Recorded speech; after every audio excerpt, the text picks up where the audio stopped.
ലോക ക്രിക്കറ്റ് ആരാധകർ ആകാംക്ഷയോടെ കാത്തിരിക്കുന്ന T20 ലോകകപ്പിലെ ഏറ്റവും നിർണായകമായ പോരാട്ടത്തിന് കൊൽക്കത്തയിലെ ചരിത്ര പ്രസിദ്ധമായ ഈഡൻ ഗാർഡൻസ് വേദിയാകുന്നു.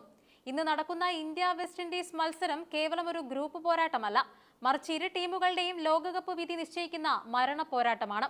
ഈ മത്സരത്തിൽ വിജയിക്കുന്നവർ സെമി ഫൈനലിലേക്ക് ടിക്കറ്റ് എടുക്കുമ്പോൾ പരാജയപ്പെടുന്നവർക്ക് ലോകകപ്പിൽ നിന്നും പുറത്തേക്ക് പോകേണ്ടി വരും.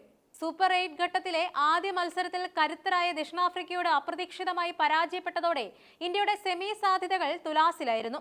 എന്നാൽ സിംബാബ്വെക്കെതിരെയുള്ള രണ്ടാം മത്സരത്തിൽ ഉജ്ജ്വലമായ വിജയം നേടിയതോടെ ഇന്ത്യ വീണ്ടും ട്രാക്കിലെത്തി.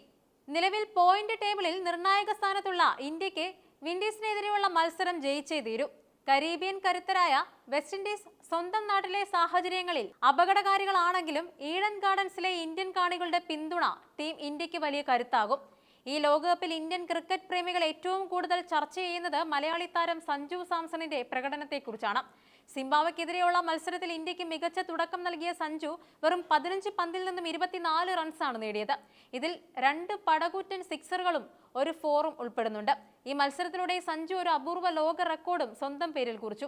T20 ക്രിക്കറ്റിൽ ഒരു ടീം 250-ലധികം റൺസ് സ്കോർ ചെയ്ത മത്സരങ്ങളിൽ ഏറ്റവും കൂടുതൽ സിക്സറുകൾ നേടുന്ന താരമെന്ന ബഹുമതിയാണ് സഞ്ജുവിനെ തേടിയെത്തിയത്.